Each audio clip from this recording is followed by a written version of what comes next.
Bonjour à tous.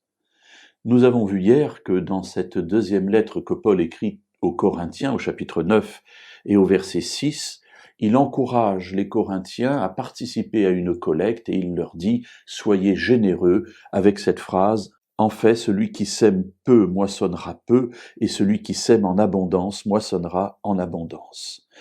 Avec quel état d'esprit doit-on le faire? Eh bien, le verset suivant va nous le dire, le verset 7. Que chacun donne comme il l'a résolu en son cœur, sans tristesse ni contrainte, car Dieu aime celui qui donne avec joie. Ça, c'est intéressant. Dieu aime celui qui donne avec joie. Alors, je peux ouvrir mon portefeuille où il faudrait des forceps pour en faire sortir la petite monnaie qui s'y trouve. Et Dieu dit non, non, non, non, non. Quand tu es dans cet état d'esprit-là, ce n'est même pas la peine de donner. Rassurez-vous ou rappelez-vous, l'argent et l'or sont à Dieu. Il a le pouvoir de bénir son Église en dehors de ce que je peux lui apporter si je le fais dans un mauvais état d'esprit. Et ça n'est pas nécessaire. Ici, Paul donne une règle simple. Que chacun donne comme il l'a résolu en son cœur, sans tristesse ni contrainte. Voilà.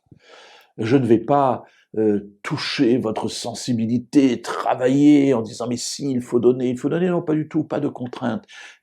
Prenez une résolution et donnez, dit Paul, comme chacun le résout dans son cœur.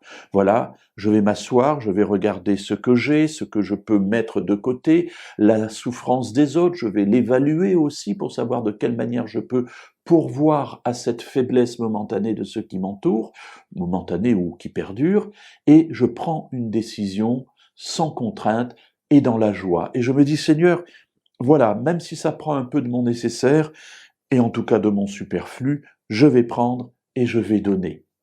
Parce que je sais que tu aimes ceux qui donnent avec joie. Aider ceux qui nous entourent, oui, il y a beaucoup de joie à le faire. Parce que je sais que par ce que j'apporte, je peux donner aussi de la joie à ceux qui le reçoivent.